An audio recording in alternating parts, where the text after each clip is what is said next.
Today is November 29th, 2018. My name is Joe Todd. This is an interview with Barry Standeford in Bartlesville, Oklahoma. Sir, where were you born? I was born in Chelsea, Oklahoma, September 1st, 1946.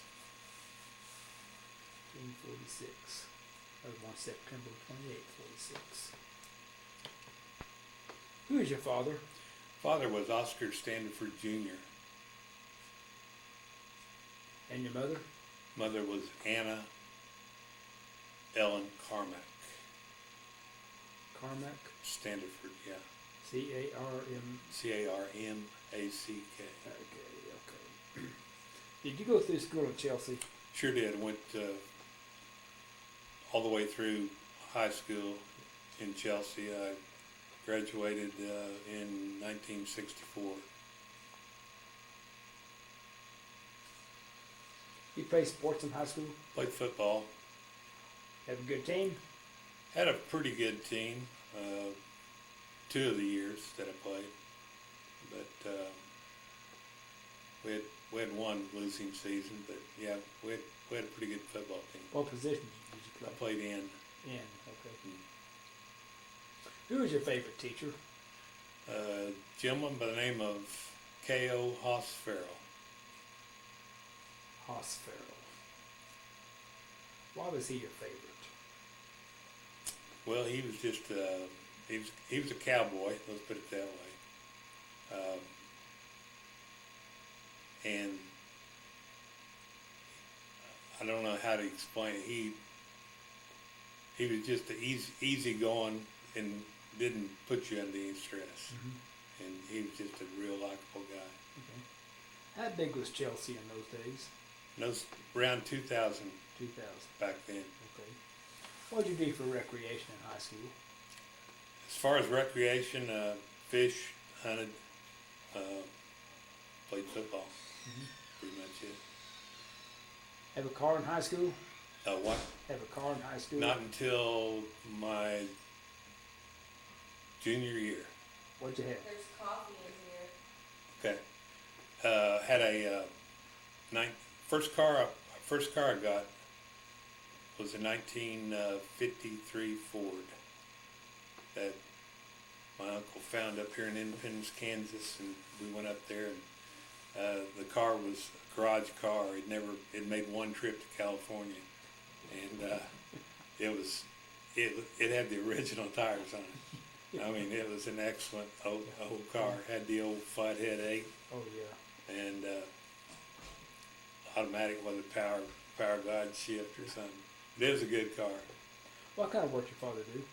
He worked in the oil fields around the Winganon, Chelsea area, Okay.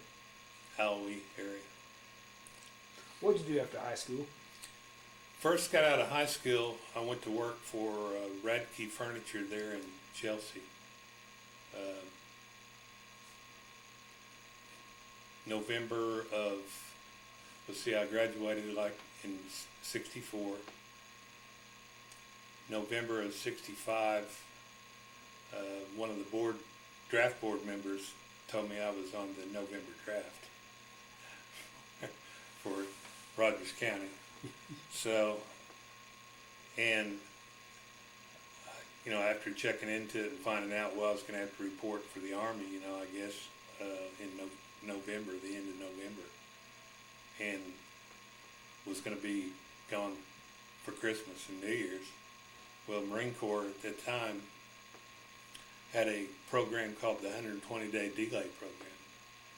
So I thought, well, I'd always thought about, I had relatives that were Marines, and I thought, well, I'm just going to go down there and join the Marine Corps. What did you do for Radke Furniture? Just furniture delivery, Okay. primarily. Okay. Just normal work like that. Okay. So when did you join the Marines? Joined the Marines the end of November of 1965, and I reported on December the 28th to go to boot camp, San Diego. How'd you travel to San Diego? Sir, How'd you travel to San Diego? went by, we flew, I believe it was, United Airlines. Mhm. There was like 30 of us from Oklahoma that they mustered together in Oklahoma City for the trip to San Diego. Okay. I have several Marines told me about the yellow footprints. Yes, sir. Fall out on the yellow footprints. That's the first thing you did when you got there on that bus from Lindbergh Field over there. They brought you around into Marine Corps Recruit Depot and fall out on the yellow footprints. That was the very first thing you heard. What was your first impression of boot camp? First impression was terror. It was just kind of, you're coming from a civilian life into something that was just totally foreign to you. It was shocking. It was very shocking and terrifying. Tell me about boot camp. Well, boot camp, basically, as far as you're doing, first thing you're formed into a platoon. And once your platoon's formed up, they have drill instructors and a head drill instructor that are assigned to you. And basically, you're going through the first probably 3 weeks of it's more of a physical type deal. They're trying to weed out the ones that either have physical conditions or mental conditions that might impair them in the future, and the physical part was physical. I mean, it was extremely physical, but the psychological part was really the tough part. I mean, they just played games with you. What kind of games do they play? Oh, I mean, just no matter what you did, if they told you to do something, it wasn't right. I mean, you never did anything right, no matter what. So in other words, they were just working on your mind, constantly playing with your mind. What type of physical training did you have? Oh, it was physical. We'd run probably 2-3 miles in the morning, and then in the evening, the last thing we did, we went on another 2 or 3 miles, and then we went through obstacle courses every day. Mm-hmm. You had to go through this obstacle course, go up a 60-foot ladder deal up one side, go over and come down the other side, rope swings.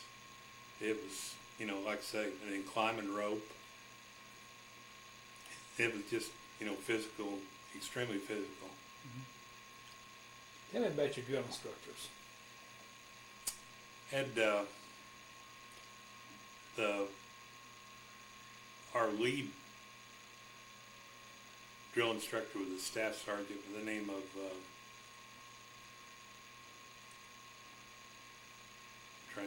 Carter, just like on Gomer Pyle. Yeah, his name was Sergeant Carter. Then we had 2 other E5 sergeants that was Sergeant Kopfer and a Sergeant Carpenter. They were extremely good drill instructors. They knew how to get the best out of you, and it was educational. Now, was boot camp geared toward Vietnam? At that time, yes, it was. I'll be honest with you. They were gearing, 65, I think we just went into Vietnam as far as complete fighting units and stuff like that. So, I mean, it was starting to gear up toward, because, they told us all constantly during all of our training, that we'd be going to Vietnam. You're going to be going to Vietnam, which they were 100% right. How long did boot camp last? We had 12 weeks. 12 weeks. What's your most vivid memory of boot camp? probably things that took place that you were wanting to laugh, but you did not laugh. Just things that the drill instructors would do to someone for something, and you know, it was funny. It was extremely funny, and you wanted to laugh, but you couldn't express it. you had to hold it. You couldn't even come to a grin. So it was really educational. So What about inspections at boot camp? That was something that came more at the end of probably the 10th or 11th week of boot camp, and it was like over a 2-day period. You had like a platoon inspection, then you had a company inspection, which company was made up of 4 platoons, so the company CO would come down, he would do an inspection.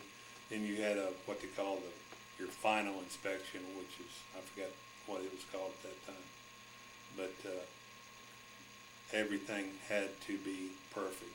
And then, like I say, that's where they played games with you. On the platoon side of it, was nothing was ever perfect. No matter what you did, it was not going to be perfect. So it was interesting. So after boot camp, where'd you go?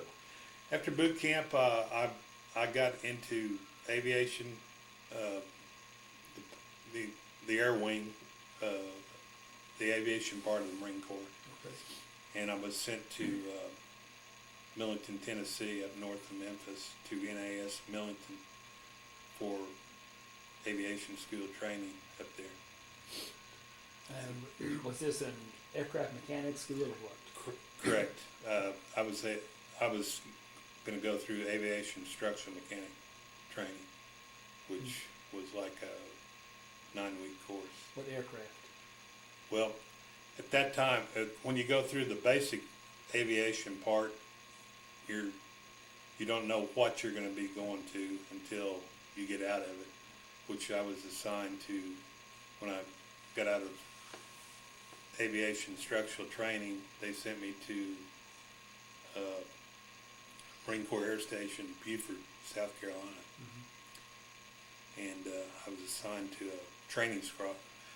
Most of the squadrons there were training squadrons, which not only were training pilots, they were training the people to do the maintenance on them too. What aircraft did you have there?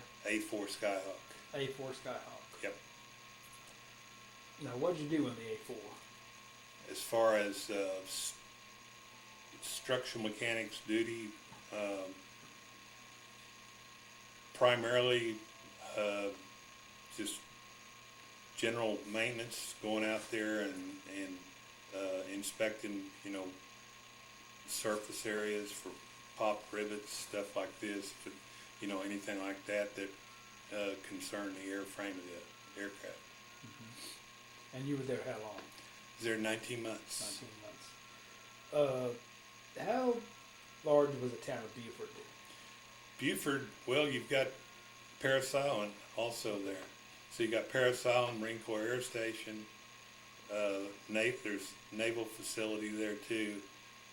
It's mostly a military town. Yeah, okay. Pretty much. I'd say you count all the military, it may be 50,000. Okay. Pretty good. So from Beaufort, where'd you go?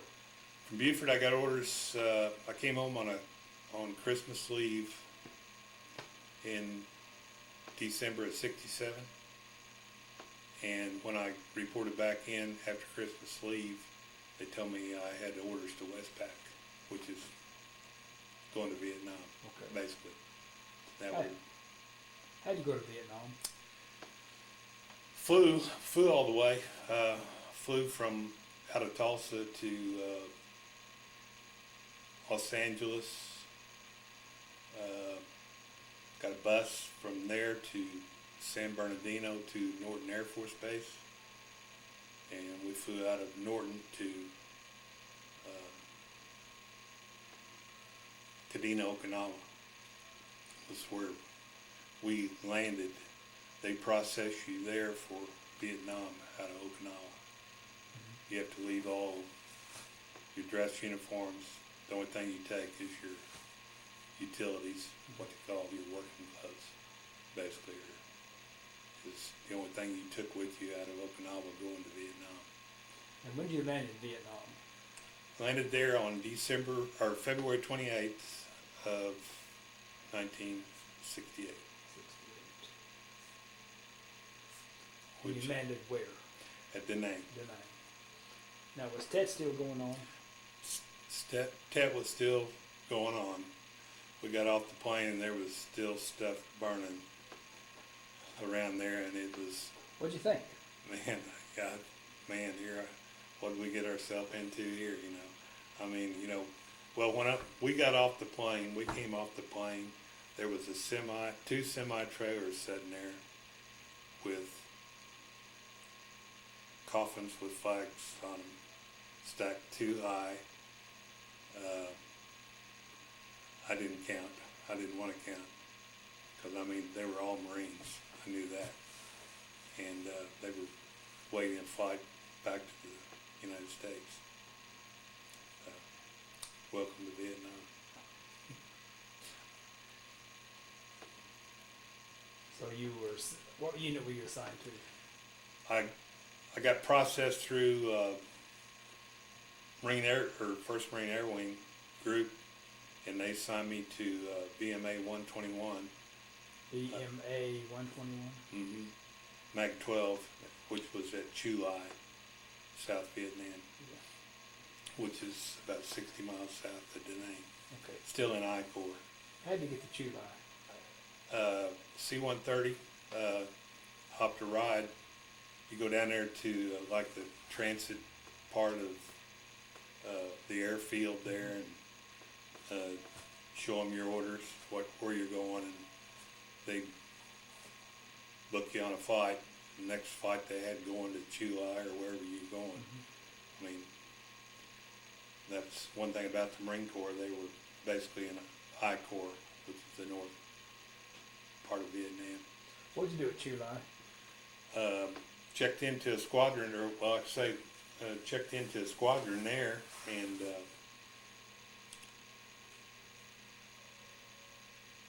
first thing I did was go on. Usually, the new guys that showed up, you were going on some kind of detail. First 30 days you're there, kind of acclimatize you to the heat and all that, because it was hot. Even in February or March, it was hot. So I pulled, actually, instead of 30 days, I pulled almost 70 days of perimeter guard duty, which it's a separate deal from your actual squadron. That you had infantry mixed with